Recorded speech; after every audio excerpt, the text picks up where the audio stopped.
Okay. Take 3. No, yeah, just want to record a little video here. Hi, Sunny. Hi, Sunny. Record a little video here to, just keep us going, keep updating about what's been going on, what will be going on, what are we currently doing, and just want to first say thank you so much. We were just thinking about Kona again, and even just this last month that we've been back since Kona, and there's just been so much like love and support and remembering, and it wasn't necessarily always easy. And even coming back now, I realized it's coming back and almost feeling like hitting a wall a little bit, but still excited and still thankful for everything we get to do, and the fact that that people like you who are listening to this are people who care about us and support us and pray about us and just remember us, and that's really, really meaningful and really helps us to stay going when it does get hard. And I know I write that in every newsletter, but I really mean that every single time. And so just want to say thank you. Thank you. Thank you. As we think about Kona too, just continuing to share about, the things that we, that's right here, just continuing to pray about, share about the things that, we were learning. Last time I shared about kind of right brain discipleship, and just is that kind of engagement with the right brain. And I think like this time, one of the other kind of big takeaways and things that I've been repeating a lot has been about working with Gen Z and what it means to be a millennial in the mission, and part of it's just identity as well. One of kind of the key ideas I think about working across generations is thinking about generations missionally, meaning that, oftentimes where if missionaries go to a new country, they don't tell the people in the country to learn my language, dress the way I dress. We learn their language, we dress the way they dress, we understand their culture, and all the things that you kind of read between the lines. But what happens often with generations, and I've seen this too, is with our Gen Zers, for example, we say, hey, don't speak your Gen Z slang, you dress weird, become like me, right? And even if it's not like a become like me, it's at least an idea of like, hey, would you just meet me in the middle? But if we could really consider, our Gen Zers as a mission field, and not just a mission field, but I think that there's just been words spoken over Gen Z in this generation of their generation that's going to change the world. It's a generation that resembled a lot like, the late 60s and 70s in America, and kind of, just a lot of cultural revolution where there's a lot of similarities where it's like, in America, there's kind of the Vietnam War and a lack of trust in your government and news sources. We see that today.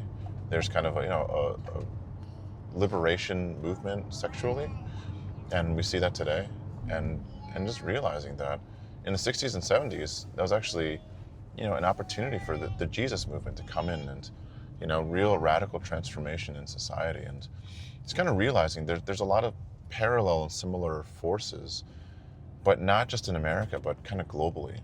And if one of the other things that was said was, a Gen Zer in Cambodia has more in common with a Gen Zer in India or Belgium or America than they do with a millennial from their own culture, like a millennial from Cambodia.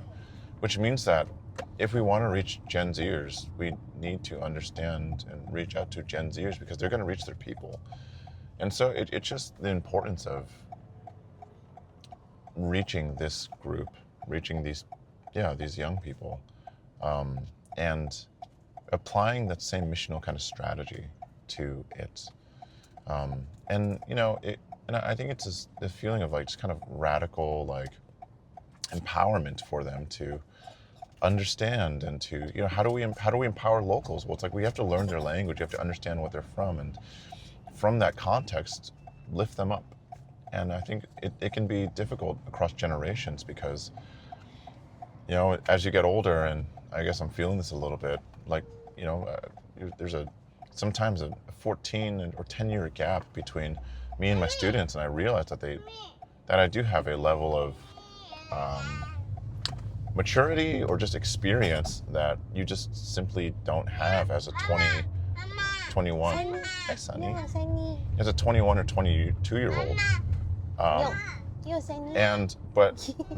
hi, Sun. What can so often happen? What can so often happen is that experience will blind me from actually engaging with the current moment. And really, what you need is a real desire to listen and a real desire to empower and understand. And I mean, wow, so dark. Some examples of doing this, and they're a little bit silly, but I think kind of illustrate a point was, we one of the person that came to speak to us, he does a really kind of powerful college ministry, kind of worship, and prayer in colleges, and of circuit riders. And he was like, he lives in Huntington Beach, California, which is a big kind of fashion hub.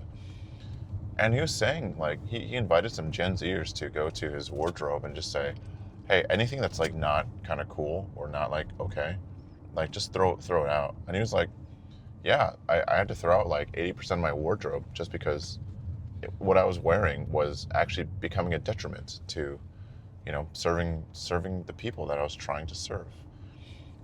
He invited, some Gen Zers to come get his haircut and say, hey, just tell me what kind of haircut I need to get. And it's like, that's a silly example, but it is honestly like the idea of just trying to reach out and saying, how do I connect to this generation and, bring the same values that we have and, lead them and disciple them, but anything that's going to be a hindrance, make sure it's not. And I think that that's just a really powerful example. I think even a more kind of powerful one was even he had this phrase: who you ultimately listen to is who you ultimately will be reaching. And I thought that was really poignant because in our community we start to have cross generations, and that's really good. There's something really good about having elders and having people speak into your lives, people with experience. But it's a question of like, if there's competing voices, who do you listen to? Because those are generally the people that you're going to be meeting. And for his example, there was there's kind of an elder in his community, and they had kids too, and they came up to the speaker and they said, hey, I think the music's a little bit too loud. And he said, yeah, it is pretty loud, and I'm not going to change it, because that's what's honestly like, reaching some of our young people. And if you are not on board with that, then it's like, you can deal with it or just don't come. And while that was probably harsh, and maybe you could have said that a little bit better, it's just this decision to choose the decision that will really reach his target audience. Because if he says, hey, we're a college ministry, or we're in this for young people, but then you start to listen to the opinions of, people who are not young, and there starts to be kind of this friction and this pulling, and it's like you need that wisdom, right? But then also you just realize you need to make a deliberate choice. And I think it just, for me, just thinking about that radical kind of empowerment and belief in your target. The people that you'll reach are the people that you end up listening to. Or maybe that's backwards. But yeah, I've been thinking about that a lot, right? Where, just how do you, this connection and real listening and not assuming, and realize that there's a trap of experience where the more experienced you are, the less likely you are to take a risk, and the less likely you are to make a change that needs to happen. And I think just putting myself in trying to listen more, and trying to be a base that listens well and, hears, really what are the needs, and really what are the important things that we need to, be changing, and the voices we need to be listening to. So That's one of my big kind of takeaways from the time in Kona was, there's that right brain discipleship, but then also just it's such a simple thing, but just really like empowering also, like listening, and then if you have ideas, then hey, maybe in my experience it says not a good idea, but maybe I can find a place for you to experiment and try safely, so that if you fail, it's still safe, but if you succeed, then you also are learning lessons. But even along the way, no matter what, you're still learning lessons. And even in failure, sometimes you actually learn much more, but still giving opportunities within safe parameters, but then as you gain experience, being able to release you and just take on those risks for the sake of raising people up, rather than kind of just leaning on my own experiences. So yeah, that's one of the things I've been learning. In this week 2. Week 2, that was week 2. Yeah, that was literally week 2. Yeah, week 2. I don't know. As I think about that, is there anything that stirs up for you, or makes you think about anything, Olivia? I think in our week 2, learn about Gen Z, right? How the communication with Gen Z. When you speak a little louder. Oh, okay. Yeah, communication with Gen Z, and also what do you call learning which leadership style you are. Yeah. Are you? Yeah. So I find out I'm a traditional way leader, pretty much just a kind of really traditional Asian way. Yeah, top down. Top down, yeah. What the leader says goes, right? And I feel a little bit shocked because I feel pretty friendly. And then, but after I find out, oh yeah, it's true, because when I treat kids is this way, just more like I'm a mother. You need to listen to me. I really plan and think about that. It's good for you. Yeah. And I feel like when they are young, it's okay because they're gonna be really behave. Mm-hmm. Yeah, it's just really good. But after a while, they probably need to really know who they are, because they always listen to me, and then if I'm helping them making decisions, they kind of lost their self. Is it right? Right, yeah. I mean, I think we've been experiencing that with Eunice now that she's 10. Mm-hmm. And we're like, she's a preteen now. Yeah. And you say, do this, and she's like, I don't know. And it's like, what? And it's a challenging of the positional status. And I think, like you're saying, like even just for parenting, there are just different seasons as a parent that need to happen. And I really like, when you're young, you need to be positional, because you can't touch the fire in the stove. You just can't. Yeah. But as you get older, then you start to see that change, right? And I think I remember in last week we actually repent. Yeah. From God. God told to us. What did God talk to you? I mean, yeah. As we were praying, we just felt like God say, if you guys don't change as parents, you will lose your children. And then in that time, I just cry. It's kind of, no, I don't want to. Yeah. Wow. Yeah, that was. Yeah, there's a lot of. Wow, when I think about that sentence, I still feel really shocked. It's kind of afraid. Kind of, no, I don't want to lose my kids. So, lose kids is hard. Yeah. And I think that it really started to make us examine. If I'm honest, like childhood trauma, like, and then just the way that we were growing up and our reaction. How our reaction to our kids was so much a reaction to how we grew up. And of course we know that, but then taking that a level or 2 or 5 deeper and realizing that, that there's pain and there's a lot of kind of disconnection between our emotions. And I also learning new things in the left brain, right brain last week. Mm-hmm. Pretty much just like I find out I connect a lot of everything reaction. I connect to the angry or upset. Yeah. And it's because like when I was young, or my whole childhood time, just this way. My parents' reaction this way to me, so I only learn this way. I don't know what kind of reaction, what kind of emotion I can have except the upset or the angry. Yeah.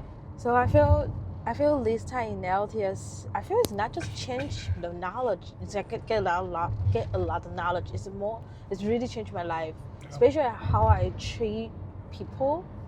It's not just using angry. I remember one time I kind of shared with Nia, because Nia, every time when she's hungry, she's just angry. Yeah. Do you remember that? Yeah. And then I just one day I just shared with her, I was like, Nia, if you feel hungry, you don't need to like a reaction angry. You can reaction like, I can talk to mommy, say, mommy, I'm hungry. That's it. And or be happy, say, mommy, I'm hungry. Let's eat something, okay? It's kind of, she can be joyful, excited for, I'm hungry. So what I gonna have? Yeah. What can I have? You know? So I feel like maybe it's because me reaction a lot of time. I pretty much most of things just angry. Yeah. Or upset. So maybe she learning this way because she learned from me or you don't learn from us, right? Yeah. So I feel like, wow, I started to realize I need to change. Make things when I have any reaction thing. When I have any reaction. Yeah. I can think about connect to joy or connect to excited or connect to hope. Just connect to more like positive things. Yeah. Like positive emotion. Yeah. And actually will change a lot because it will become encouraged. It's not just blaming or like feel shame for myself. Yeah. Yeah. It's. I mean, since that word, I think it's kind of given us a lot more sensitivity also towards our kids. Yes, and other people too. I can empathy other people's situation. Yeah. Wow, I feel it's amazing because I feel I'm a thinker. I think I'm a thinker. Yeah. Most of the time when I walking or doing things, it's pretty straight, and I just kind of make things done only. I don't want to care about people's feeling or anything. But truly, sometimes it's hard because the doing things is not hard. Deal with people's emotions harder. So it's what I'm really learning. So I feel like I'm really happy to learning how to empathy people's situation and also kind of understanding and also 接纳怎么说? Accept their emotion. Yeah. It's not easy, but it's really good to learning. Yeah. And so, I mean, I think that kind of thing really has been changing our mentality towards kids. Yes. And I change think our parenting, just totally change, yeah. Yeah, which, I mean, like, I think just the subtle thing about our parenting has been, like, functionally a lot of things don't change, but I think starting to... Yeah, Sunny. Hey, Sunny. Yeah. Okay. Oh, here, I'll give you your cat. Here you go. Ding, mommy. I think it's just coming in, two things. I think coming in with just really active listening and being able to see behind the surface and saying, what is the emotion that you're facing? And then coming in with an attitude of, because I think it's just realizing that I get triggered a lot with different emotions. Easy. And it's like, I just realized it's like that honestly, I think my fault is when there are different emotions that come, especially the negative ones, that I don't have resiliency. I don't have strength, right? Because I think it's like, because I didn't grow up with strength. Shame, I think, is a big one for me, but also anger. And when I see anger, I don't have a lot of emotional strength, and so I snap. And I think one of the things that we went to the marriage seminar was, and even hearing about this in counseling and hearing about this in general more, is that you feel your emotions in different places in your body. And I just realizing that, I can, if I slow down a little bit and not just give into the anger and not giving to snap, I can start to feel when the anger is rising or the frustration is rising, and can pause and realize that, that I'm about to lose connection with my kids and lose connection with myself if I don't stop. Because what I want to do is not just stay connected, but that right brain, it's like continue. It's like in my kids' frustration, anger, sadness, disappointment, all of those things. Some of those things I really can handle well. Some of those things we can handle well. Some of those things we really can't. And I think just realizing that, yeah, then the things that I can't handle well, just being very clear about that, and then being able to start working through it, Yeah. It's nice. I mean, I feel like in this 8 weeks LTS, even right now, we still have online class. We're not finished yet. But I feel like because every day God really use the class, maybe use the people we talk, really change our life and change our mind. And we can show more, just slowly showing more. Yeah. So it's been really good. Nice. Has been really good. I mean, let's talk about a quick update. Yes. What's been going on with you? I'm helping Taiwan national office organize the conference. Pretty much just kind of staff gathering. National, yep. Yeah, for national every year gathering. Once. So we will go to Hsinchu for 3 days, 2 nights. So I helping plan the hotel side and also all the schedule, everything. Mm-hmm. Yeah, but it's not easy for me because last time I helping the conference is already 5 or 6. I think it's more than 5 years. Yeah. So it's new team. National office is started new. It's a new team. Yeah. So I feel I need some empathy for myself and also for other people, together kind of figure out what can we do well together. Yeah. Yeah, because I think one of the things that you said too was your leave from national office last time was kind of like sudden or abrupt. Yeah. And that you never actually had like a goodbye. Yes. And so I think it's still kind of actually grieving a little bit that for the old team. The old team. Yeah. Which is kind of. That's a bit easy. Yeah. You need to say goodbye for something it's your good memory. Yeah, which is influencing you a little bit. Yes. Or there's a certain something that's still there in the current moment. So. Yeah. So thank you for asking. Yeah. So yeah, you're doing national conference stuff. Yes. That's not been the easiest, but it's believing that God's going to do awesome work and I also believe God wants to use this situation, then just teach me something, and so I can learn something, or change my life. That's right. I really believe that. So I mean, also feel okay. I'm gonna face too. If any situation happens, I just kind of face too.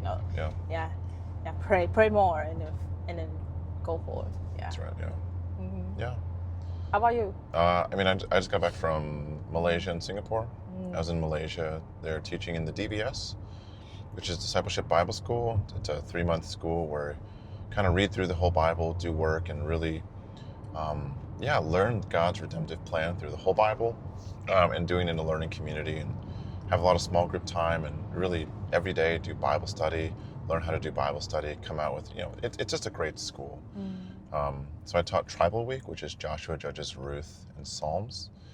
And it was awesome just to work with, some young 21, 22, 23-year-olds, and just really see God's heart, And I think even taking what I learned week 2 from DBS of just really believing, and I think just, even if it's not clearly stated, that there's this undercurrent of like, I really believe these guys are the next generation. These guys are going to carry the missions forward, and coming in just saying, I want to just give you my best because I really believe in you. Which I think is always true, but I think it just had a real point to it this time, and I think the students really could feel that, and so I was excited. I love teaching. So that was really, really nice. I took Eunice with me too, and she's a great travel buddy. Really getting older too, and just realizing that she can hold her own passport and boarding pass, which is new. And I think just I remember someone was telling us, like, every birthday they ask their kid, hey, what kind of level of responsibility do you want to take on? And so just finding little areas of responsibility that Eunice can take on. Holding a passport. Holding a passport, because Her own passport. holding something is very basic, but something important that you absolutely can't lose, well, that's became meaningful. Yeah, and be able to go through security on her own. Not security, but then also immigration, and yeah, it's been really cool. And then we went to a wedding with one of our former staff, and also what? Also went to go see the YWAM base in Singapore as well, and go visit, connect them, and just learn a little bit about. They do a kind of like young adults college, like mini discipleship training school that leads to an outreach, and just seeing how you run a sustainable model, see their curriculum, ask all the questions I can, really dive deep into it as much as I could, and just honestly recognizing that there's a lot of similar lessons and that I was learning, and I feel very encouraged because the things that we're doing are actually very similar, and the lessons we're learning are very similar, and things we want to do. And I think it's just encouraging to see how this program is kind of like a marquee program between a parachurch ministry and church, and just realize that we're doing a lot of the same things. I'm just really excited and really encouraged by it. Not to do more even, but just to encourage in what we are already doing. So yeah, so that was the trip I took. It was really fun.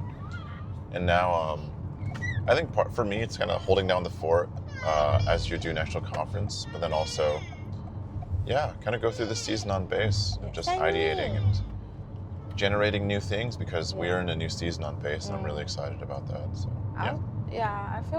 I feel really happy again because the base schedule changed. Before it was only Monday afternoon, so I just have to stay in Lincoln, just take care of kids.